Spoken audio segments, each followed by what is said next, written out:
¿Listo? ¿Está grabando? Sí. Perfecto, gracias. Bien, ok. Les voy a pedir que abran sus Biblias, aunque el pasaje está aquí. Es como, yo ya casi no veo aquí, entonces prefiero leerlo allí. Entonces casi que la pantalla es para mí. ¿Sí? Ustedes pueden seguir en sus Biblias. Vamos a continuar estudiando el Evangelio de Juan, capítulo 11, y hoy vamos a arrancar en el versículo 35, pero este, eh, vamos a ver, sí, vamos a hacerlo, tenemos tiempo de todas formas. Vámonos al versículo 17, Roger, a ver si podemos presentar la mayor cantidad de versículos que se pueda ahí en pantalla, o de 4 en 4, podemos hacerlo, como quieran. Arrancamos en el 17. ¿Por qué vamos a arrancar leyendo en el versículo 17? Porque quiero que se acuerden de la historia, ¿sí? Necesito que recordemos la historia. Esto es muy importante, es un ejercicio muy importante. Cuando yo comparto algunos detalles, o toda la enseñanza que voy a compartir hoy, Dios supone que ya yo conozco la historia, la conozco bien, la entiendo, me he dado la tarea de estudiarla y la tengo presente. Así es que si ustedes olvidan la historia, la enseñanza de esta noche posiblemente no logre alcanzar la profundidad en el corazón que Dios espera. ¿Sí? Así es que por eso voy a hacer el repaso. Créame que conmigo funciona.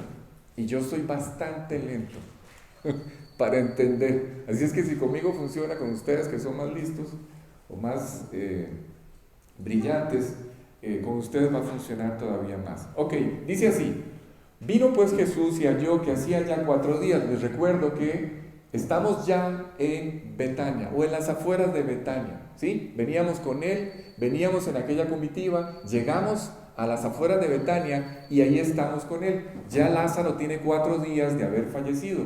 Opa, ahí estamos. Dice, Betania estaba cerca de Jerusalén, como a 15 estadios. Esto es casi 3 kilómetros.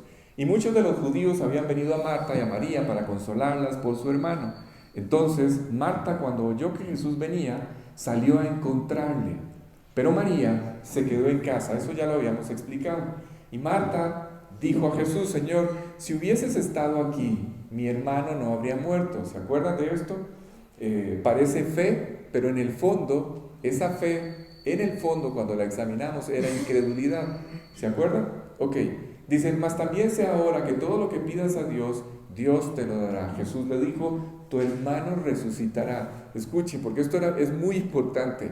Jesús le está diciendo: Marta, Marta, tu hermano va a resucitar. A ver, Marta, ubícate. En unos minutos vas a ver a tu hermano levantarse de entre los muertos. Pero Marta no entendió. ¿Sí? Dice: mas también sea, perdón, 24. Marta le dijo: sí, yo sé que resucitará en la resurrección en el día postrero. Es decir, en el arrebatamiento, en el día de la resurrección de los vivos. Yo sé que allí va a resucitar. Ajá. Dice, le dijo Jesús: yo soy la resurrección y la vida. El que cree en mí, aunque esté muerto, vivirá. Y todo aquel que vive y cree en mí, no morirá eternamente. ¿Crees esto? Le dijo: sí, Señor. Yo he creído que tú eres el Cristo, el Hijo de Dios, que has venido al mundo. Habiendo dicho esto, fue y llamó a María, su hermana, diciéndole en secreto: el Maestro está aquí y te llama.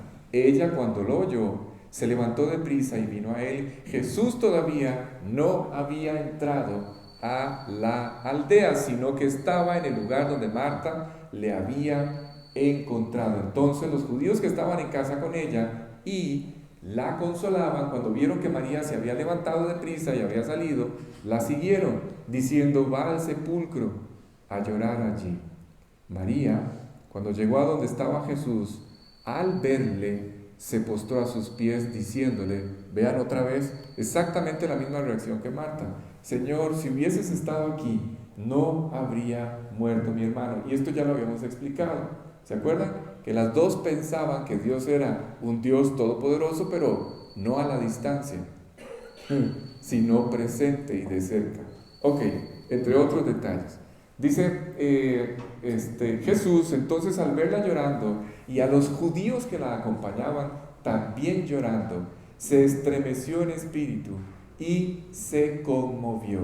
Y dijo, ¿dónde le pusisteis?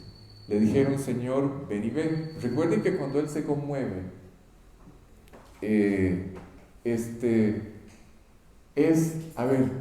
porque, perdón, voy a decirles algo. ¿Por qué todo lo que Jesús está haciendo? ¿Sí? ¿Por qué todo lo que Jesús está haciendo? Por una sencilla razón. Recuerden que toda esta prueba, toda esta situación que está viviendo Lázaro y su familia, todo esto que parece haberse salido de control, en realidad no se ha salido de control. Lo que pasa es que Dios ve más cosas de lo que ustedes y yo podemos ver cuando estamos pasando por una adversidad o por un problema. ¿Sí? Él contempla todos los aspectos posibles, ustedes y yo no. Ustedes y yo no podemos ver más allá de lo que está enfrente de nuestras narices. ¿Sí? Entonces recuerden que en este lugar está atestado de gente, amigos de esta familia maravillosa. ¿Sí? Así es que Jesús no solamente está pensando en la vida de Marta, en la de María, en la de Lázaro, sino en la vida de todas estas personas que están presentes allí, en la salvación de todas estas personas que están presentes allí. No es raro que Él en su proyecto, en este proyecto que tiene de salvar a todas estas personas, los esté llevando hasta este lugar. ¿Cuál es este lugar? ¿Dónde estamos ya? Físicamente hablando, ¿dónde estamos ya? En el cementerio. Estamos en el sepulcro. Escuchen esto. A mí esto me encanta. Jesús, en su plan de salvarlos a todos, está llevando a todos, a todas estas personas. Es como diciéndoles, necesito que se acerquen. Síganme los buenos, como dijo aquel personaje. Síganme a este lugar. Necesito que sus corazones se despierten.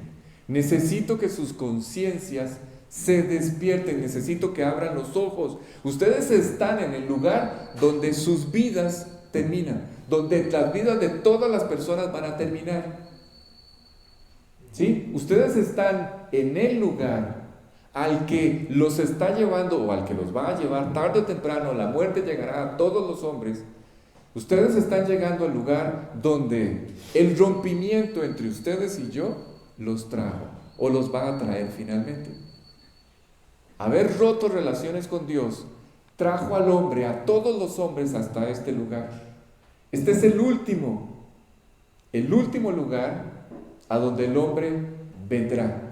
Todos los hombres tendrán que venir a este lugar. Este lugar representa el final de la vida de todos los hombres.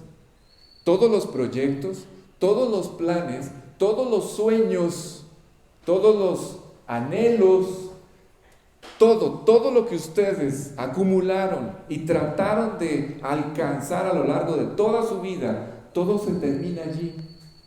Todo queda allí. No se van a poder llevar absolutamente nada. ¿Sí? Así es que Jesús está intentando hacerles entender que la vida de todos termina allí, justamente en ese lugar donde está Lázaro enterrado, tratando de sensibilizar y despertar a las personas a esta realidad y llevar a todas estas personas a cuestionarse y a preguntarse sobre lo que hay después de entrar en ese lugar. ¿Sí está claro? Entonces, esto es maravilloso, que Jesús esté concentrado en tratar de llevar a todos estos hombres y despertar la conciencia de todos ellos, es maravilloso.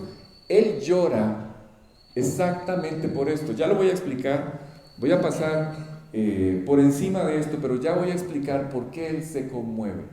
¿Sí? Básicamente, la idea principal de por qué llora Jesús en esta escena es de ver hasta dónde llegó el hombre, hasta dónde llevó a los hombres su desobediencia. ¿Sí? Hasta dónde llevó a los hombres el haber roto relaciones con Dios. Hasta la muerte, hasta el sufrimiento, hasta ver a su amigo que amaba muerto, enterrado en esa tumba. y a todos llorando. ¿Sí? Esa es más o menos la escena, pero ya lo voy a explicar. Dijo, ¿y dónde le pusisteis? Le dijeron, Señor, ven y ve. Jesús lloró. Dijeron entonces los judíos, mirad cómo le amaba. Y algunos de ellos dijeron, aquí es donde empiezan los cuestionamientos. ¿Sí? Las porras, ¿se acuerdan de las porras cuando lo vimos en aquel momento? Bueno, ok, empezaron las porras o los cuestionamientos. A ver, y algunos de ellos dijeron, no podía claro, si ustedes piensan en esto, ya lo voy a explicar, es lógico pensar así. O sea, ¿cómo fue que le abrió los ojos a un desconocido, al ciego aquel del capítulo anterior, y a a quien amaba, no lo pudo salvar? Dice, ¿no podía haber hecho también que Lázaro no muriera? Jesús, profundamente conmovido, otra vez vino al sepulcro. Era una cueva y tenía una piedra puesta encima. Recuerden que era una familia que tenía recursos. Y solo las familias con recursos podían darse el lujo de enterrar a una persona de esta forma en la que Lázaro está siendo enterrado, que fue la misma forma en la que Jesús fue enterrado. Dice, Jesús, profundamente conmovido, vino otra vez al sepulcro. Era una cueva y tenía una piedra puesta encima. Dijo Jesús, quitad la piedra. Marta, la hermana del que había muerto, le dijo, aquí presten atención porque esto es muy importante y lo vamos a ver, si nos da tiempo. Marta, sepultada por las circunstancias, ahogada en medio de las circunstancias, llena de las circunstancias, solamente pudo recurrir a la fe, solamente recurrió a la lógica. Son 4 días. Se lo están comiendo los gusanos en este momento, ¿ven? No pudo ver más allá. ¿Qué quiere decir que no pudo ver más allá? Se le olvidó con quién está hablando. Se le olvidó que con ese que está hablando lleva la cuenta. Se le olvidó que es el Señor del universo, que controla todas las cosas, que sabe perfectamente cuántos días tiene Lázaro de estar, etc. Lo olvidó todo. Se concentró en las circunstancias y llegó a una conclusión equivocada. Ok, dice quitar la piedra. La hermana dijo, Señor, y de ya, porque es de 4 días. Jesús le dijo, ¿no te he dicho que si crees verás la gloria de Dios? Ustedes no saben lo que vamos a hablar de este versículo. Entonces quitaron la piedra de donde había sido puesto el muerto, y Jesús, alzando los ojos a lo alto, dijo, Padre, gracias te doy por haberme oído. Yo sabía que siempre me oyes. Entonces, ¿por qué lo expresó? ¿No les parece curioso? Que él en público, abiertamente, alce sus ojos al cielo y diga, Dios, gracias por haberme oído. ¿Para qué? ¿Por qué lo expresó abiertamente, públicamente? Si además él lo confirma, tú siempre me oyes. La razón de por qué lo hizo, espero que golpee sus corazones.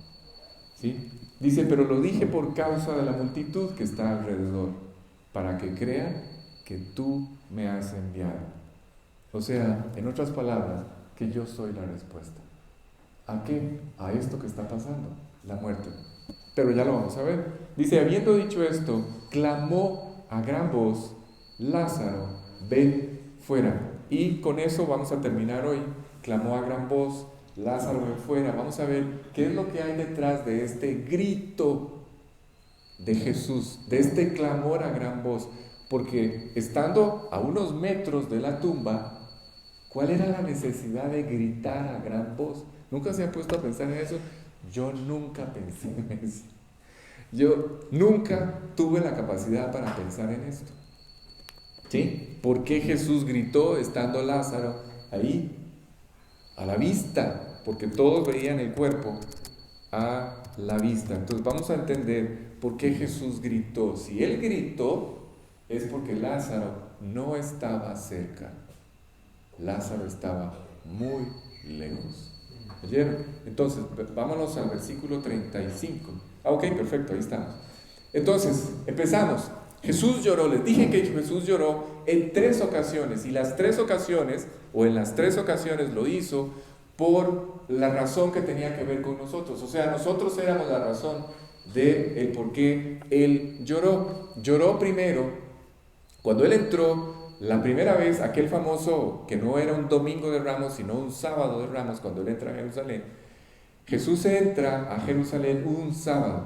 Y cuando Él entra a Jerusalén, Él llora. ¿Por qué? Porque los hombres, ese día, los hombres A ver, ese día Él se presentaba como el Mesías, como el Rey de Israel, ¿sí? Y ese día todo su pueblo, todo este pueblo, no apreciaron, no distinguieron el momento de su salvación.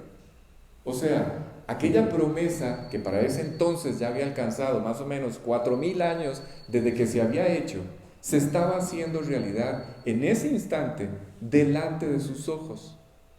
Se estaba materializando. La promesa de Dios, cuando le dijo a Adán y a Eva, le dijo, a ver si me acuerdo, le dijo, y pondré enemistad entre ti y ella, entre tu simiente y la simiente de ella. Ella te herirá en la cabeza y tú la herirás en el calcañar. Es la primera vez en la Biblia donde Jesús presenta al Mesías, al Salvador de los hombres, en este pasaje de Génesis 3:15. Ok, esta fue la primera vez que Jesús lloró. La segunda vez es esta vez que estamos estudiando esta historia, viendo por qué lloró, viendo el dolor o viendo las consecuencias del dolor, la tristeza, la muerte, a la que finalmente condujo el rompimiento entre Dios y los hombres. Esta escena no estaría presente si el hombre no hubiera roto con Dios. ¿Sí me explico? Así es que todas las circunstancias que estamos estudiando, todo el dolor, toda la angustia, la muerte, el pecado, todo lo que se está viendo en esta escena es justamente el producto del romper o del rompimiento entre Dios y el hombre. Y además llevó hasta la muerte. Este rompimiento llevó a la muerte a quien él amaba, a su amigo, a Lázaro. Y lloró, la última vez que él lloró, claro, por una razón diferente, fue en el huerto de Getsemaní. ¿Se acuerdan de la escena? ¿Por qué fue que lloró? Cuando él está orando en el huerto y se le presenta la perspectiva de tener que pagar por todo lo que ustedes y yo hemos hecho e hicimos y vamos a hacer, nada más, cuando él piensa en esto, cuando él empieza a meditar en esto, cuando él ve lo que viene, porque era Dios y sabía todo lo que venía, empezó a llorar. Solo que este llanto era un llanto diferente. La razón del llanto era un profundo terror. ¿Sí está claro? ¿Por qué terror? ¿Terror de qué, Alex? Por ser identificado con el mal, por ser identificado con la maldad, por ser identificado con nuestro pecado. ¿Sí? No sé si entienden esto. Jesús tenía una perfecta relación con el Padre. ¿Sí? Así es que ante la perspectiva futura de verse separado del Padre, porque iba a tener que cargar con el pecado de todos nosotros, esto lo llenó de terror. ¿Sí está claro? Ahora, Dios no solamente sufrió por nuestros problemas, Dios no solamente, como dice Isaías, ¿se acuerdan? Isaías 53. Él no solamente sufre o llevó nuestras enfermedades y sufrió nuestros dolores, dice el pasaje. No solamente cargó con todos nuestros problemas, sino que se identificó con ellos hasta lo indecible. ¿Sí? Cuando la maldad cae, cuando toda nuestra maldad cayó sobre él y lo destruyó por completo, esta fue la manera, o de esta manera, pudo rescatarnos. Esta fue la única manera en la que él pudo rescatar a la humanidad y emerger con una vida nueva y ponerla a nuestro alcance. Ok, la pregunta es, porque vuelvo a la enseñanza que es el corazón de todo este capítulo. La pregunta es, habiendo hecho esto, ¿se acuerdan cuál era la enseñanza más importante? Hemos venido hablando de las pruebas. ¿Sí se acuerdan de eso? ¿Sí? Ok, la pregunta es, o la pregunta que Dios nos hace es, habiendo hecho todo esto por nosotros, dice la Biblia, ¿nos podrá fallar? Les pregunto, ¿ustedes creen que Él nos pueda fallar? ¿De verdad ustedes creen que nos pueda fallar? Habiendo dejado el cielo, habiendo llegado a la tierra, habiendo tocado a la puerta del corazón, Habiendo visto la decisión que cada uno de ustedes y yo tomamos de invitarlo al corazón, de confiar en Él, les pregunto, ¿podrá abandonarnos? A ustedes los van a abandonar los que ustedes quieran. Sus hermanos, sus papás, sus amigos, el cuate más cuate los va a poder abandonar. Pero Dios nunca los va a abandonar. Esto no es parte de la estructura de Dios. Versículos 36 y 37, Rómulo, por favor, para avanzar. Dijeron entonces los judíos, mirad cómo le amaba. Claro. Y algunos de ellos dijeron, ¿no podía este que abrió los ojos al ciego haber hecho también que Lázaro no muriera? Por supuesto, eso era lógico. Cualquiera que hubiera visto la escena y conociera un poco los detalles de la historia, entonces iba a empezar a cuestionar. Estas son las famosas porras. Parece lógico, ¿sí? O sea, cualquiera pudo haber dicho, a mí no me checa esto. ¿Le abre los ojos a un desconocido? ¿Se me fue? No. Le abre los ojos a un desconocido y la persona a la que amaba no lo pudo ayudar. Y empezaron todos estos razonamientos que brotan, escuchen, todos estos razonamientos que brotan de un absoluto desconocimiento de lo que está pasando en el corazón y en la mente de Dios. ¿Sí? Permítame, porque ahí está. Dios, recuerden esto, no lo olviden, Dios está pensando en todos los detalles. Dios está pensando en todos estos hombres que se preguntan ¿por qué Jesús está actuando de esta manera? Él está pensando en rescatarlos a todos. Por eso llevó a todos hasta este lugar, lo que ya expliqué hace unos minutos. Así es que Jesús empieza a hacer a un lado todas estas circunstancias, todo lo que están diciendo, todos estos cuestionamientos, y se enfoca en esta oportunidad. La oportunidad de salvar a todas las personas. La oportunidad de, escuchen, de hacer crecer la fe de quienes ya lo conocen. Me refiero a Marta, a María, incluso al mismo Lázaro. De todos, la oportunidad de afirmar en la fe, hacer crecer en la fe a todos los que ya le conocen. Y los que no lo conocen, que lo puedan conocer. Esa es la idea, eso es en lo que él está enfocado. Así es que les pidió a las personas que movieran la piedra. Era una cueva, recuerden, una cueva semejante a la cueva donde enterraron a Cristo. Solamente, repito, solamente las familias de recursos podían enterrar a alguien así. Así es que la familia de ellos tenía estos recursos. Y en este momento vamos a verlo girar las instrucciones de lo que hay que hacer. Versículos 38 y 39, Rojo. Jesús, profundamente conmovido otra vez, vino al sepulcro y era una cueva y tenía una piedra puesta encima. Dijo Jesús, quitad la piedra. Marta, la hermana del que había muerto, le dijo, Señor, hiede ya. Ahí está la lógica, ¿ven? Marta estaba sumergida en las circunstancias y solamente pudo ver las circunstancias, no Dios, ya está en descomposición, ¿sí? Hiede ya, ¿por qué es?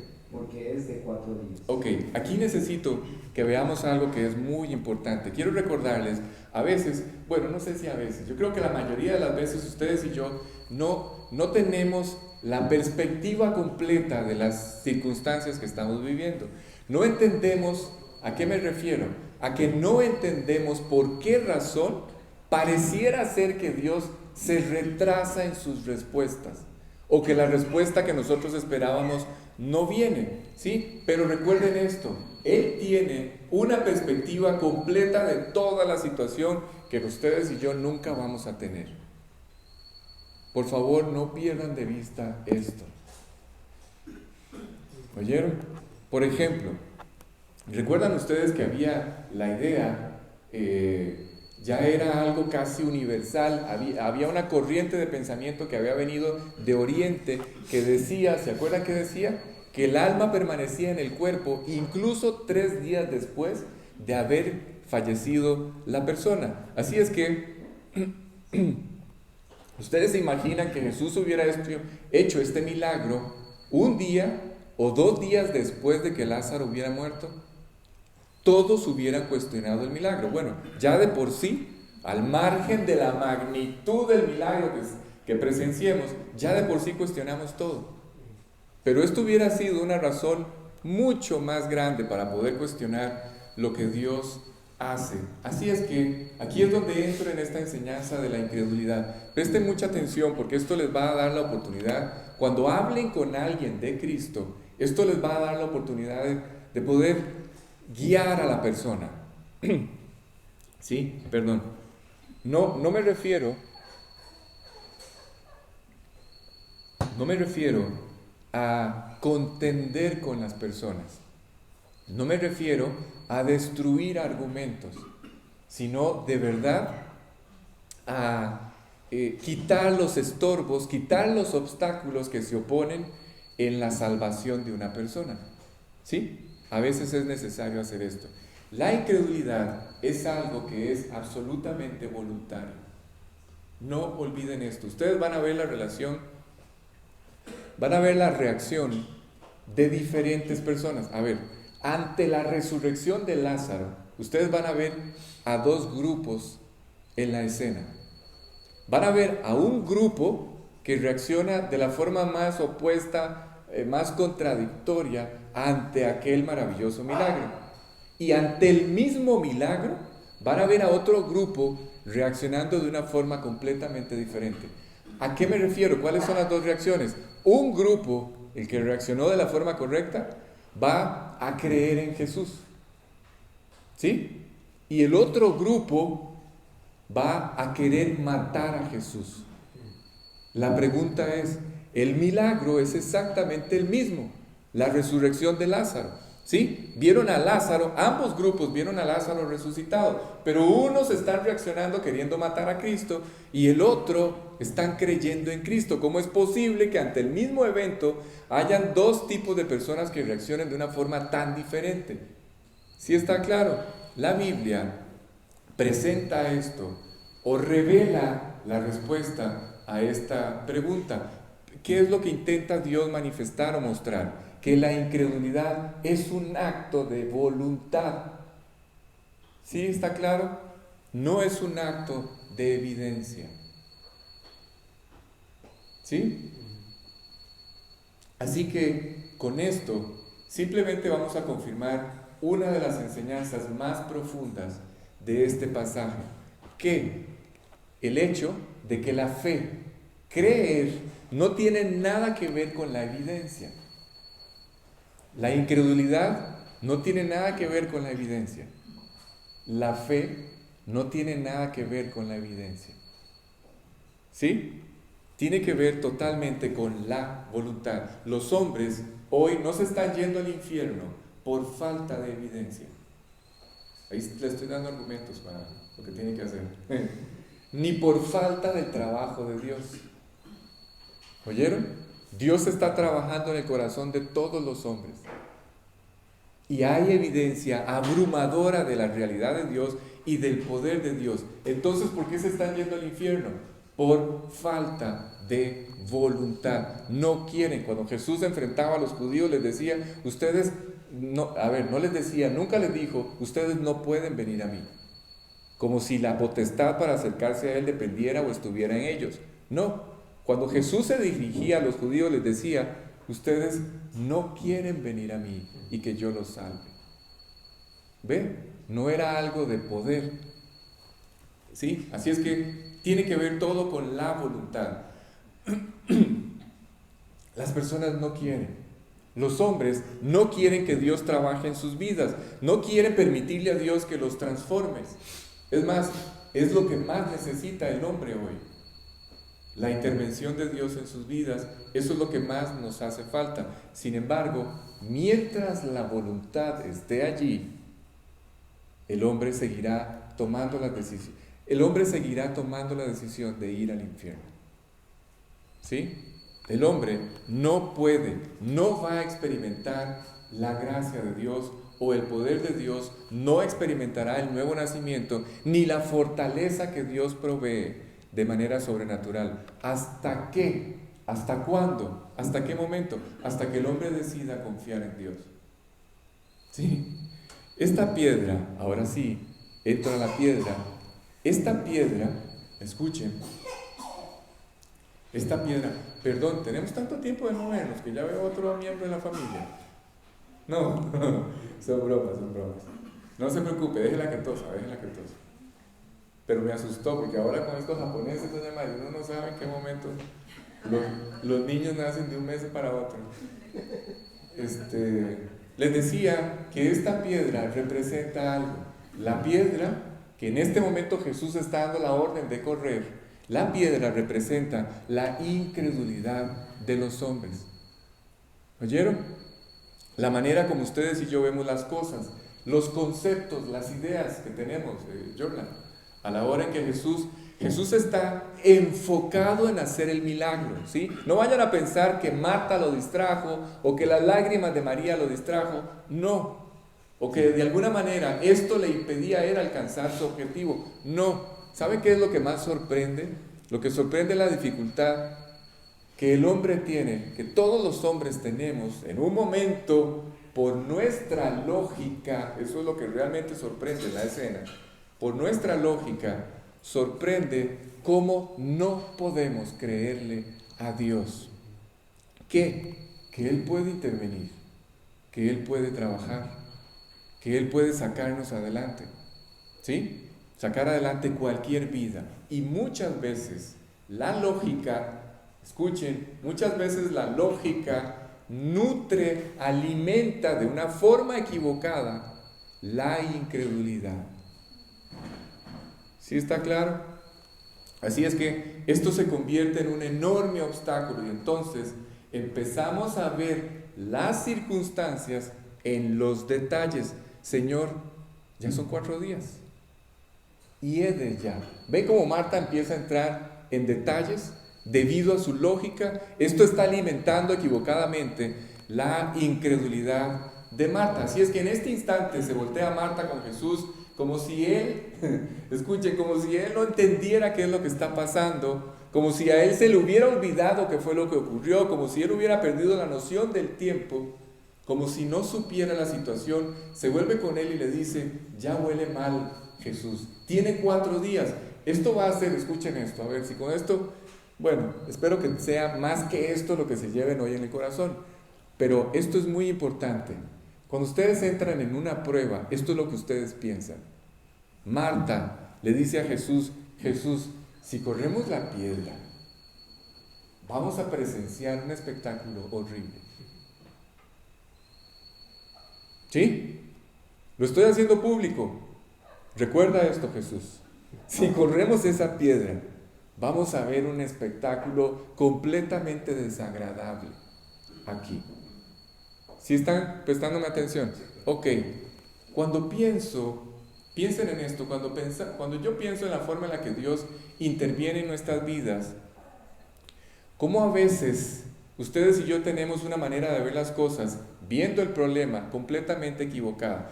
Ustedes y yo pensamos, escuchen, así pensamos siempre.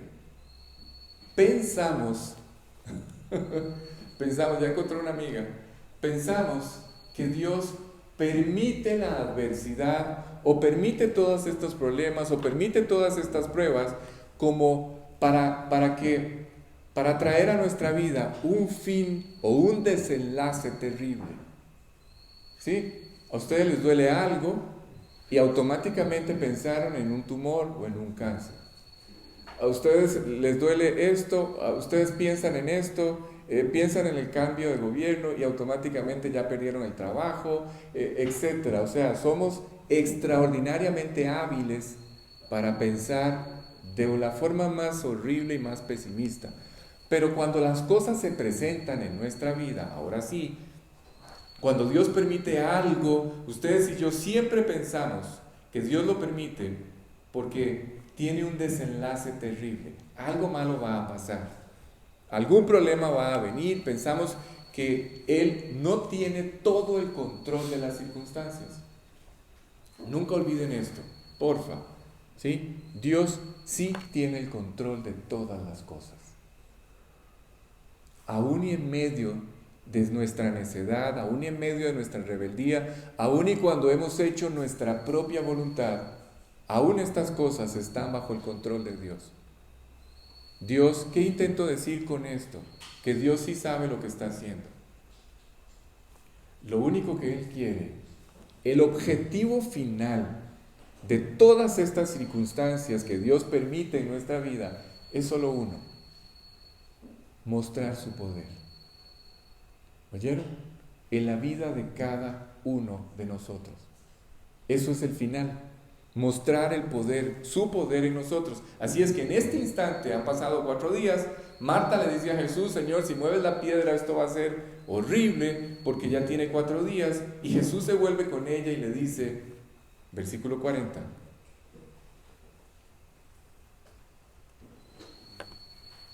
Jesús le dijo: ¿no te he dicho que si crees verás la gloria de Dios? Bueno, ahora sí, llegamos a un versículo en el que podríamos hablar mucho, pero mucho sobre esto. Este versículo es, lo voy a decir de otra forma, este versículo es infinito. Yo no sé si habían oído esto. Cuando yo escuché esto, yo dije, Dios, es infinito. La enseñanza, la profundidad de este verso es infinita. ¿No te he dicho que si crees verás la gloria de Dios? Si crees verás la gloria de Dios. Yo no quiero, la verdad, presten atención a esto. Yo no quiero que ustedes al escuchar esto lo tomen como si fuera simplemente una frase así abstracta que quiere decir muchas cosas, pero no entendemos nada. ¿Sí? No quiero que lo tomen así, como algo abstracto que quiere decir todo, pero que al final no entendemos nada. ¿Sí? Y nuestro entendimiento queda sin fruto. ¿Qué es la gloria de Dios? Vamos a empezar a explicar qué es la gloria de Dios y por qué razón Dios lo único que quiere en medio de todas las circunstancias es que su gloria se manifieste en nosotros. ¿Sí está claro? Ok. Cuando Jesús hace este planteamiento, al hacer este planteamiento, lo que Él intenta hacernos entender es que lo importante es la manifestación de su poder en nosotros. No olviden esto, ¿sí? Empiezo a dar detalles de lo que significa la gloria de Dios. Su poder, la manifestación de su poder. La gloria de Dios es todo lo que Él es, ¿sí? Y ya les acabo de decir una parte, su poder, ¿sí? A lo cual voy a volver en unos minutos. Es una manera, la gloria de Dios, con esta expresión que dice, no te he dicho que si crees verás la gloria de Dios, con esta expresión Jesús trata de referirse a sí mismo. ¿A qué me refiero con sí mismo? Sus cualidades, sus facultades, todo lo que Él es en lo más profundo de su corazón. A eso se refiere una parte de lo que es la gloria de Dios y lo que Él puede compartir con todos aquellos que han decidido confiar en Él. Porque sí, esto que acabo de decir está absolutamente reservado para los que han confiado en Él. Todo lo que Él es, sus facultades, sus cualidades, su poder, todo esto que Él quiere compartir con quienes han confiado en Él, todo esto es o está relacionado con su gloria y solamente quienes han vuelto a nacer experimentarán esto. Pero esta gloria es la gloria de la cual por naturaleza el hombre está separado. Cuando ustedes y yo nacimos físicamente hablando y vivimos todos aquellos años sin Cristo, estábamos separados de la gloria de Dios. Yo creo que ahora sí se entiende, ¿verdad? Yo creo que ahora sí podemos entender perfectamente qué significa la gloria de Dios. Cuando una persona camina por la vida sin Cristo, está separado de esto, de todo lo que Dios es, de su poder, de su manifestación, de su realidad. El hombre, cuando peca, es destituido de la gloria de Dios por haber pecado. Y por esta razón, no saldrá adelante en ninguno de sus caminos. En ninguno. Y menos ver satisfecha su vida. Esto es imposible. ¿Oyeron? Es imposible al estar separados de la gloria de Dios. Así es que es hasta que el hombre decide invitar a Cristo al corazón cuando el hombre empieza a participar de la gloria de Dios, es decir, de todo lo que Dios es. ¿Sí? Ok, esa es la alarma. Yo sé que ya me falta poco tiempo. Ok, y es increíble. ¿Saben qué es lo más increíble? Lo más increíble es que cuando ustedes toman la decisión de invitar a Cristo al corazón, algo que es regalado, algo que se ofrece gratis, ¿sí? Este regalo, disfrutar de la gloria de Dios, es un regalo, es una oferta que Dios pone al alcance de todos los hombres. Cuando ustedes y yo la aceptamos, empezamos a experimentar la gloria de Dios, es decir, la realidad de Dios en nuestra vida. ¿Sí está claro? ¿Cómo, Alex? ¿Cómo empezamos a ver esto? Cuando Dios empieza a cambiar nuestra vida.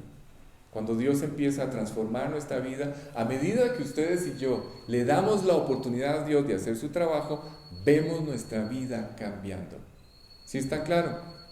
Así es que aceptar a Cristo no indica, y aquí está el problema, aceptar a Cristo, cuando ustedes y yo invitamos a Cristo al corazón, esto no indica que nuestra voluntad fue neutralizada.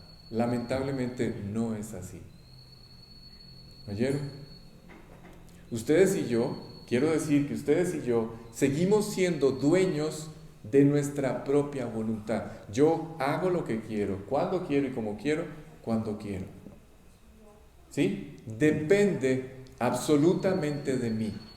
Pero cuando Él entra al corazón, cuando Jesús entra al corazón, yo sigo siendo el dueño de mi voluntad. Cuando aceptamos a Cristo, hacer su voluntad, la voluntad de Dios, permite que Dios pueda ir transformando nuestra vida, le permite a Él trabajar en nosotros, pero ustedes y yo seguimos siendo dueños de nuestra propia voluntad y de nuestra libertad. Así es que cuando una persona decide creer, empieza a participar de la gloria de Dios, pero esto es solo el comienzo, ¿sí? Recuerden, la gloria de Dios es infinita.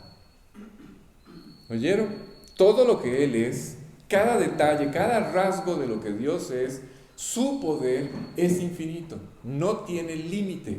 Así es que empezamos a disfrutar de su gloria aquí, en esta estancia temporal, y lo haremos por toda la eternidad en el cielo. ¿Sí? Así es que cuando el hombre decide confiar, repito, se da la oportunidad de ver a Dios trabajar en su vida.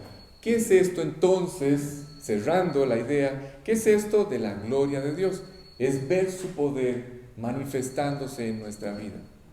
Eso es la gloria de Dios, es ver la manifestación de Él. Y todo esto, escuchen, porque una cosa es ser testigos de la gloria de Dios y otra cosa es dar testimonio de la gloria de Dios. ¿Sí? ¿Está claro? Cuando ustedes ven a Dios operando en sus vidas, cuando ustedes ven a Dios trabajando en sus vidas y empiezan a hablarle de Cristo a las personas, entonces esto trae gloria a Dios. ¿Sí? Es un juego de palabras. Ok, y todos hemos hecho esto, todos hemos dado testimonio de que Cristo está transformando nuestras vidas, de que nos está sacando adelante, de que estamos dando gloria a Dios. ¿Sí está claro? Y a medida que vamos avanzando, o a medida que nuestra confianza en Él aumenta, Dios nos va a dar este maravilloso privilegio. ¿Sí? ¿Cuál? Este es el regalo más maravilloso que Dios le puede dar o le puede proveer a un creyente. ¿Qué? Dar gloria a Dios, llevar gloria a Él. ¿Sí? Es lo más maravilloso, es un privilegio. Solo que hay un detalle. Para que esto ocurra, como ya lo vamos a ver en la escena, si quiere ponemos el otro versículo, Romer, de una vez. Como ya lo vamos a ver en la escena, para que esto ocurra, hay que entrar en una genuina y profunda vida de oración. ¿Sí? Hasta este momento, ustedes no lo vieron. Pasamos por alto. Es más, no se nota. En el relato que acabamos de leer, del versículo 21 hasta el 43, no lo notamos. Pero lo vamos a descubrir en este momento. Jesús hizo una oración. ¿Sí? En la escena no aparece. Aparecen los resultados de la oración. ¿Sí está claro? Pero Jesús hizo una oración. les dije, ver la gloria de Dios y poder dar gloria a Dios es el resultado de una vida genuina y profunda en oración. ¿Sí? Como en este momento Jesús lo está indicando. En este pasaje, Él había orado, ¿sí? Pero los demás no habían tenido, las personas que estaban allí no fueron conscientes, no tenían la conciencia de que Jesús había orado o de lo que Él había hecho. ¿Cómo fue que oró? ¿Cómo es esto de que oró? Sí, le pidió a Dios que Él hiciera este milagro, le pidió a Dios Padre que interviniera en la escena. Eso fue lo que hizo. No se nota en el pasaje, pero ya vamos a confirmar que efectivamente esto fue lo que hizo. Bueno, pero ¿por qué estoy citando esto? Porque antes del milagro, escuchen, antes de que el milagro se llevara a cabo, Jesús expresó la forma correcta en cómo se alcanzan todas las respuestas de Dios. Eso es lo que la escena, lo que a través de la escena Jesús intenta enseñar. Antes de ver el milagro, para alcanzar todas las promesas de Dios, para alcanzar todo lo que Dios ha prometido que va a hacer, para alcanzarlo es necesario orar. Una vida genuina y profunda de oración. Es la única forma en la que ustedes y yo vamos a apropiar las promesas de Dios o todas las cosas que Dios ha prometido darnos. ¿Sí está claro? Las cosas que ustedes y yo, dicho de otra forma, las cosas que ustedes y yo vamos a apropiar son solamente cosas que están de acuerdo con su voluntad. Voy a decirlo de otra forma. Si ustedes están orando y aquello por lo que están orando no va de acuerdo o no está de acuerdo con su voluntad, nunca las verán realizadas. Nunca. ¿Sí? Así es que esto es muy importante. Versículo 41. Entonces quitaron la piedra donde había sido puesto el muerto. Y Jesús, alzando los ojos a lo alto, dijo: Padre, gracias te doy por haberme oído. ¿Ven? Esto confirma que Él había orado. Y cuando Él alza los ojos a lo alto es solamente para dar gracias, porque lo habían oído. La parte más importante, vuelvo y repito, aquí, en este pasaje, es la oración. ¿Sí? A medida que ustedes y yo vamos a ir descubriendo, ahora tal vez, quizás con esto que voy a decir, van a entender por qué mi necedad, o voy a decirlo de otra forma, por qué mi insistencia en que todos puedan formar parte de la reunión de oración. Cuando ustedes y yo vayamos descubriendo, escuchen porque esto es muy importante, cuando ustedes y yo vayamos descubriendo el poder de la oración, el poder de la oración solamente se descubre orando. ¿Sí? Cuando ustedes y yo vayamos descubriendo esto, iremos invirtiendo cada vez más tiempo en este proyecto maravilloso de oración. Pero, escuchen esto, porque este es un detalle muy importante. No hay nada igual. Si ustedes quieren comparar, si ustedes quieren saber o si ustedes quieren entender con qué podemos comparar este ministerio de orar constantemente los unos por los otros, si ustedes quieren entender esto o verlo de alguna forma, lo pueden ver como una fuente de todos los beneficios. Eso es la oración. La oración es una fuente. ¿Se pueden imaginar una fuente? Una fuente de todos los beneficios que Dios ha planeado para nuestra vida. Eso es la oración. Una fuente de beneficios. Si ustedes le piden a Dios, Dios se encargará de hacerlo. ¿Qué va a hacer? Lo que para ustedes y para mí es imposible. ¿Sí? Eso es lo que Dios va a hacer. Si ustedes y yo acudimos a Dios, Él se encargará de mostrarnos que en Él estamos completos, que en Él estamos plenos, que en Él estamos completos, que Él no puede fallar y que Él sabe, sin duda alguna, cómo sacarnos adelante. Eso es lo que Él va a demostrarles cuando oren y lo hagan constantemente. Y cuando Jesús se detiene en este momento y en voz alta le agradece a Dios Padre el haberlo escuchado, es solamente para hacer algo. para dar testimonio. ¿Sí? Escuchen, porque esto es extraordinario. Cuando Jesús levanta sus ojos al cielo y se dirige a Dios Padre y le da gracias por haberlo escuchado y por haber hecho el milagro, es únicamente para que todos los que estaban presentes tuvieran un testimonio de que Él había sido enviado, Él, Jesús, había sido enviado por Dios Padre. ¿Sí está claro? Pero esto es maravilloso, pero no es completo. ¿Sí? No es la idea completa. ¿Por qué? ¿Por qué esto es tan especial? ¿Por qué Jesús hizo este acto público de agradecer a Dios Padre por haberlo escuchado? Porque a través de la historia, ¿se acuerdan? Y especialmente en esta época, en estos momentos, los fariseos lo estaban acusando de todo. ¿Se acuerdan? Que lo acusaban de todo. Interrogaron al ciego un montón de veces. ¿Sí? Haciéndole preguntas para ver en qué sorprendían a Jesús o si sorprendían a Jesús en el error. Después interrogaron a sus padres. ¿Por qué? Porque ellos no aceptaban el milagro que había ocurrido. No querían creerlo. La evidencia de aquel milagro era abrumadora. Los sepultó. Y aún así ellos no querían creer, no habían querido aceptar el milagro o un milagro de aquellas características. Y la gente, cuando se enfrenta a la evidencia de lo que Dios está haciendo en nuestras vidas, pues busca explicaciones. Empieza a ver qué explicación le da a lo que está ocurriendo en nuestras vidas. Y hay algunas explicaciones que son de los más absurdas y contradictorias. ¿Sí? Así es que en el caso de Jesús, por ejemplo, empezaron a decir que todo lo que Él hacía, lo hacía por el poder del diablo. ¿Se acuerdan? Le dijeron que estaba poseído por el diablo y que por eso operaban en él los poderes del diablo al devolverle la vista al ciego. ¿Se dan cuenta? Y entonces, para confirmar él, una vez más, que el Padre lo había enviado, esto no es una frase más. A ver, no sé si parar aquí,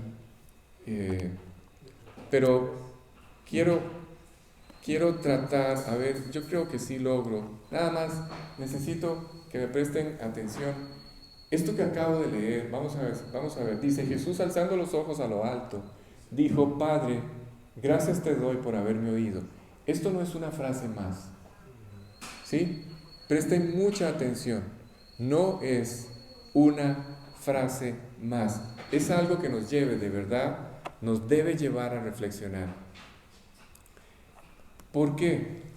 Porque esto que Él está diciendo, cuando Él alza sus ojos al cielo y en voz alta da gracias a Dios Padre de haberlo escuchado, devolvámonos al anterior, Roger, por favor. No, perdón, el que sigue, es el que sigue. Dice, ya voy a llegar aquí, pero quiero adelantarme un poco. Dice: lo dije por causa de la multitud que está alrededor, para que crean que tú me has enviado. Entonces, vuelvo y repito, esta no es una frase más, no es un pasaje más, ¿sí? No es una enseñanza más. Lo que Jesús está confirmando en este momento de la historia es que Dios los ama. Cuando Él se presenta en este lugar, en la tumba, reúne a todos estos hombres y delante de todos ellos se manifiesta el poder de Dios en esta forma. Lo está haciendo, salud, lo está haciendo con un único propósito, ¿sí? Primero, que todos sepan que Él ha sido el enviado, que Él ha sido el escogido. Ya voy a explicar para qué el enviado, para qué el escogido y por qué el señalado por Dios. ¿Sí? No pierdan de vista dónde nos encontramos. Estamos en el lugar a donde la rebeldía del hombre ha llevado a todos los hombres y va a llevar a todos los hombres. A donde el haber roto con Dios está llevando a todos los hombres y todos los hombres van a terminar allí. ¿Sí? Todo lo que estamos viendo, la tristeza, las lágrimas, la frustración, el caos, la confusión, todo esto son las consecuencias de haber roto con Dios. ¿Sí? Es lo que Jesús está intentando de que ellos sean conscientes. Hasta aquí los trajo la rebeldía, pero no se preocupen. Yo fui enviado desde el cielo para ponerle fin a esto. ¿Sí?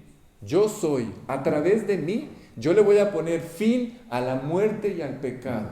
Y a todas estas consecuencias de la muerte y el pecado. ¿Sí está claro? Entonces Jesús primero confirma que Él fue el enviado. No, el que sigue. Él dice, gracias por haberme oído. Dice, Padre, gracias te doy por haberme oído. ¿Para qué? Para que todos ellos crean. Esta es la segunda parte. Primero, para que crean que fui enviado por ti. ¿Sí? Pero la segunda parte es, si yo fui enviado, si yo vengo del cielo, si soy Dios que se hizo hombre, es porque los amamos. ¿Sí? Es porque Dios ama al hombre. Esto es una confirmación de que Dios nos ama y nos ama infinitamente. Y por eso, muchachos, a todo el auditorio, quiero que sepan que Dios los ama. Y porque Dios los ama, por esa razón es que yo estoy interviniendo en sus vidas. Por eso estoy aquí, interviniendo en sus vidas. ¿Sí está claro? ¿Cómo? Primero, pidiéndoles que me inviten a sus corazones, que me acepten. Y una vez que esté en el corazón de ustedes, hay una necesidad, ustedes van a ver nacer una profunda necesidad de dejarlo trabajar y desarrollar ese proyecto que Dios tiene para la vida de cada uno de nosotros. Así es que esta expresión de gratitud, como el mismo Jesús lo dice, Padre, gracias por haberme oído. ¿Sí? Esta expresión de gratitud no tiene que ver con Él. ¿Sí me va siguiendo? ¿Sí? Esta expresión no tiene nada que ver con Él. Él está absolutamente convencido de su relación con Dios Padre. Es perfecta. Nunca ha estado en cuestión. ¿Sí está claro? Así es que ¿por qué? ¿Por qué lo dice? Toda la gente que está allí tiene que entender algo, que lo que está ocurriendo tiene que ver con ellos, tiene que ver con sus vidas. Esa es la razón de lo que Jesús está diciendo. Él tiene como meta llevar a los hombres a creer que Él es el escogido y el señalado por Dios. Y todo esto que estamos enseñando fue hecho por Dios para que ustedes y yo veamos la manera como Dios interviene en la vida de los hombres. Juan 11, 42, por favor, Rojo. A ver si vamos cerrando. Yo sabía que siempre me oyes. Ahí está, ¿ven?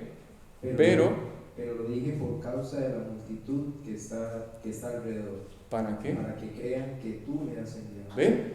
La idea es que a través de esta historia siempre vendrían hombres diciendo, siempre a lo largo de toda la historia de los hombres, siempre han venido hombres diciendo que Dios los ha enviado. ¿Se acuerdan? El Dalai Lama, Mahoma, Buda, Krishna, todos estos personajes siempre han dicho que han venido de parte de Dios, y así ha sido a través de la historia. Han surgido todos estos hombres argumentando o diciendo que han sido enviados por Dios. Pero les pregunto, solamente hay uno, escuchen porque esto es maravilloso, solamente hay uno de quien Dios ha dado testimonio que fue enviado por Él. Ahora sí, Alex, o sea, la sacaste del estadio. Escuche esta, doña Mari, porque esta sí es de verdad. La pregunta es, si ustedes me están siguiendo y están razonando lo que yo estoy diciendo, al haber terminado de decir esto que dije, debió haber surgido una pregunta inmediatamente. Repito, solamente hay uno de quien Dios ha dicho, o de quien Dios ha dado testimonio de que fue enviado por Él. La pregunta es, Alex, ¿es imposible que logres demostrar que Jesús fue enviado por Dios? No, no es imposible. Se los voy a demostrar. Les voy a demostrar que Jesús, el único, por cierto, de todos los hombres que han proclamado y han dicho que fueron enviados por Dios, Él es el único que de verdad fue enviado por Él. Vamos a confirmarlo. Él es el único, nuestro Señor Jesucristo, y la evidencia escuchen, la evidencia, o le podemos decir el testimonio que Dios nos ha dado o le ha dado al hombre de que Cristo es la persona que Él escogió. La evidencia que Dios le ha dado a los hombres de que Jesús es el señalado por Dios, el escogido por Dios, lo voy a decir de otra forma, el ungido de Dios, el Hijo de Dios, el Mesías. ¿Sí? La evidencia que Dios nos ha dado no es nada más y nada menos que la resurrección. A ver, Alex, la resurrección ocurrió hace 2000 años. ¿Cómo podemos demostrar esto? Bueno, es un hecho de los más documentados en la historia, pero yo no me refiero a la resurrección de Jesucristo. Escuchen, entonces, ¿a qué te refieres? ¿Cuál es la evidencia de la que hablas? Estás diciendo que es la resurrección, el testimonio que confirma que Jesús fue enviado por Dios. Acabas de decir que es la resurrección. Sí, pero yo no me refiero a la resurrección de Cristo. Esta resurrección es la resurrección que se lleva a cabo, esta evidencia, lo que confirma y demuestra que Él fue enviado por Dios. ¿Sí? Es la resurrección que se lleva a cabo el día en que ustedes y yo quitamos la piedra. ¿Oyeron? Ese día, ustedes y yo confirmamos la resurrección. Cuando empezamos a ver a Dios transformar nuestra vida, cuando empezamos a ver a Dios cambiar nuestra vida desde la cabeza hasta los pies, entonces confirmamos que efectivamente Jesús era Dios. Y que cuando Él resucita de los muertos, complació por completo la justicia de Dios. No quedó nada pendiente. Entonces, el cambio en mi vida confirma que Él fue enviado por Dios y confirma que su resurrección se llevó a cabo. Es real. Él era lo que dijo que era. ¿Sí me entendieron? ¿Sí está claro? Esa piedra enorme que ya hablamos de que era, ¿qué? Nuestra voluntad. ¿Sí? La piedra con la que cubrían esta tumba las personas que tenían ciertos recursos, las familias con recursos. En realidad, vamos a decirlo en términos más claros, cuando Dios se acerca a la vida de un hombre, hay un enorme obstáculo en el corazón de ese hombre, nada más y nada menos que su voluntad. Ese es el obstáculo. ¿Sí? La piedra representa la voluntad del hombre y parece gigantesca cuando el hombre empieza a argumentar, a cuestionar, cuando el hombre empieza a sacar sus propias ideas, sus propios conceptos, empieza a luchar, cuando está escuchando el mensaje de salvación. O ninguno de ustedes luchó. O sea, me van a decir que ustedes no se acuerdan de todos los obstáculos, de todos los estorbos, de todos los argumentos que le plantearon a aquella persona. Recuerdo con aquel muchacho que está allá al fondo, 3 horas estuve hablando con él en un café. 3 horas, yo quedé cansado. Empecé en el Génesis y terminé en Apocalipsis. ¿Sí? Hasta que al final no fui yo, porque ese día conmigo no sucedió nada, Dios lo convenció. ¿Sí? Pero esa piedra es la que Dios tiene como meta mover nuestra voluntad, nuestros conceptos, nuestras ideas equivocadas. ¿Para qué? Para que Él pueda entonces intervenir en nuestra vida y cambiar al hombre, escuchen, que está allí dentro. ¿Allí dentro dónde? En la tumba. ¿Sí? La piedra era para sacar a Lázaro de la tumba. La piedra representa la voluntad del hombre, sus conceptos, sus propias ideas, sus argumentos, todos sus cuestionamientos. Cuando el hombre hace a un lado su voluntad, y para esto no es necesario evidencia, ¿sí? Ya les dije que ni la fe ni la incredulidad tienen que ver con la evidencia. Es un problema de la voluntad.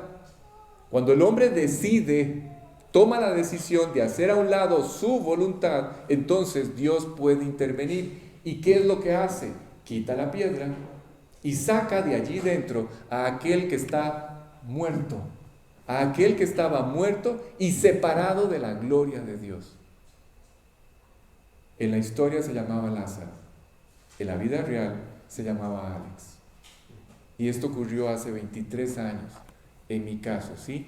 Una piedra que parecía imposible de mover.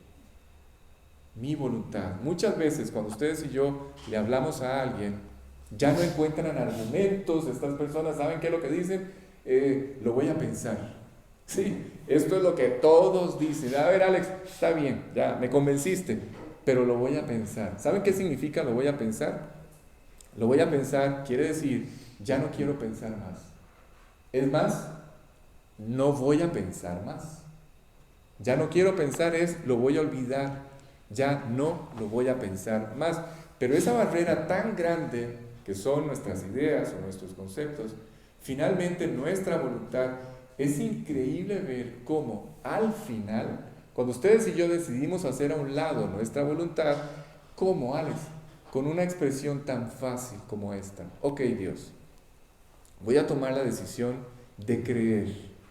Así es que te pido que entres a vivir a mi corazón y que cambies mi vida. Cuando esto pasa, todos los que hemos tomado esta decisión, nos sorprende ver cómo, de una forma tan maravillosa, aquello que parecía imposible de mover o de desplazar, Dios lo pudo quitar en el instante en el que ustedes y yo le dimos la oportunidad. Aquella puerta de corazón apenas si se abrió 1 centímetro. Y Dios aprovechó ese momento y terminó de abrir la puerta. ¿Sí está claro? Versículo 43. Y con esto termino. Y habiendo dicho esto, clamó a gran voz, Lázaro, ven fuera. Sí, no fue, escuchen, de verdad, presten mucha atención. No fue a ver, Walter, no fue Lázaro, ven fuera. No, fue como dice uno de mis hijos, un mero grito. Fue un grito de verdad. ¿Sí? No pierdan de vista eso. Quiero que observen este momento. Toda la gente está viendo el cuerpo. ¿Sí? Cuando tuve la oportunidad de estar en Israel, entré en la tumba en la que se supone fue la tumba donde enterraron a Jesús. Y pues dentro de la tumba solamente pueden estar 3, 4 personas. Ese es el tamaño, cabe un poco más, pero ya apretados. Pero desde fuera habían 30, 40 personas y todos podían ver hacia adentro de la tumba. ¿Sí me explico? Ok, no pierdan de vista esto. Toda la gente está en este momento viendo el cuerpo. ¿Sí está claro? Y en ese momento Cristo grita. Es un grito impactante. No es repito, Lázaro, ven fuera. No, es un mero grito. Es un clamor. ¿Sí? Es un grito impactante, como si alguien estuviera llamando a alguien de un lugar muy distante. ¿Sí me van siguiendo? No vayan a pensar que esto es solo un evento más. O sea, que Jesús se llenó de un gozo que no lo pudo controlar y empezó a gritar por lo que iba a ocurrir. No, este es un evento, no es un evento más. En este momento, Jesús, clamando a gran voz, está llamando a alguien que está a una enorme distancia de ese lugar. ¿Sí está claro? Lázaro, ahora sí voy a decírselos, Lázaro en este momento se encuentra en algún punto en la eternidad. ¿Sí? Esto lo vamos a ver con más detalle, pero Lázaro hace 4 días ya había partido hacia este lugar donde en este momento se encuentra.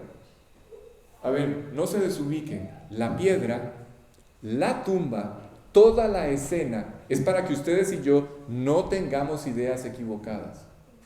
No cometamos el error de pensar, no, es que yo creo que está medio muerto. No. Lázaro tiene 4 días de estar bien encerrado detrás de esa piedra. Está muerto.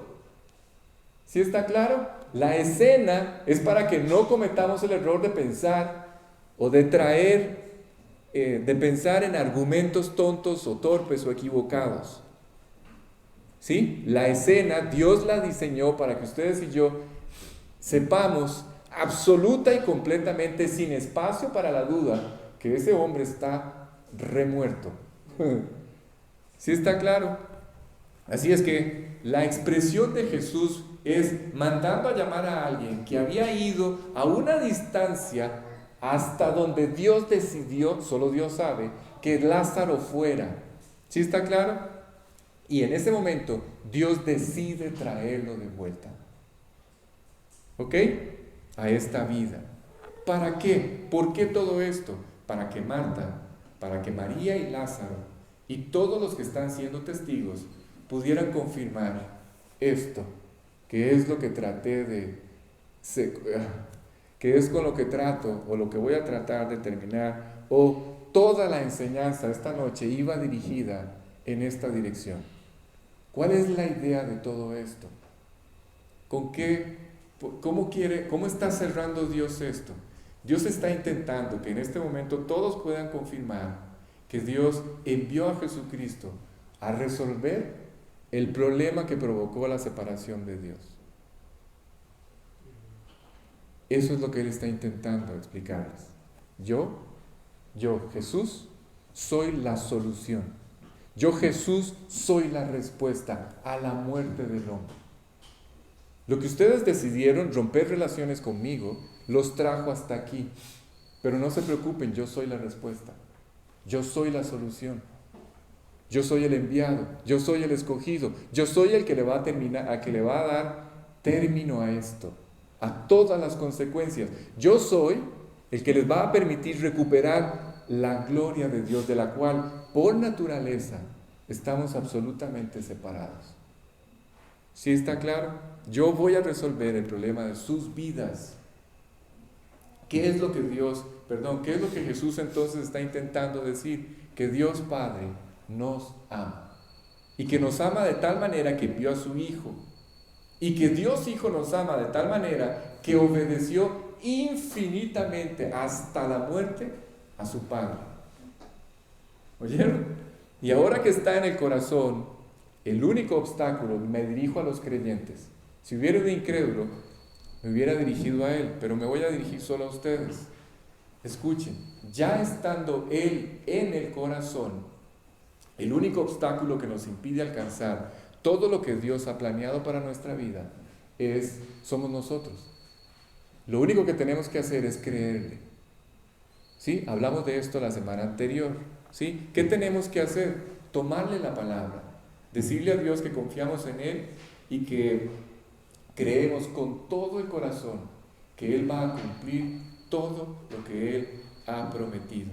¿Sí? Así es que cuando ustedes tomen esta decisión, en ese momento, pídanle a Dios, cuando ustedes le estén diciendo a Dios, Dios, yo confío en ti y en que tú vas a cumplir todo lo que has prometido. Escuchen, en ese momento, atrévanse a pedirle a Dios un acuse de recibo, de que Dios los escuchó. Y Dios los va a escuchar. ¿Cómo? El acuse de recibo que Dios da es, como lo dije al principio, paz. Dios va a traer paz. La paz que viene sabiendo que Él tiene cuidado por nosotros y que Él va a lograr en nosotros todo lo que Él se ha propuesto. Descansen y confíen en que Dios lo va a hacer sin duda alguna.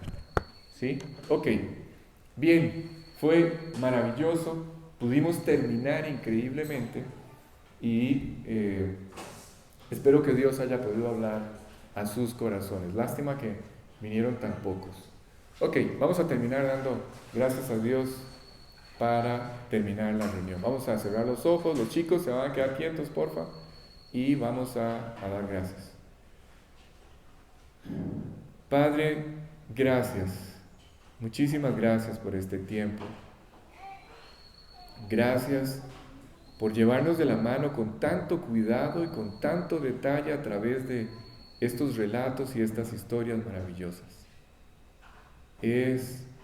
Algo ocurre en nuestro corazón cuando nuestras vidas, nuestras mentes se exponen a la luz que solamente pueden proyectar tus palabras.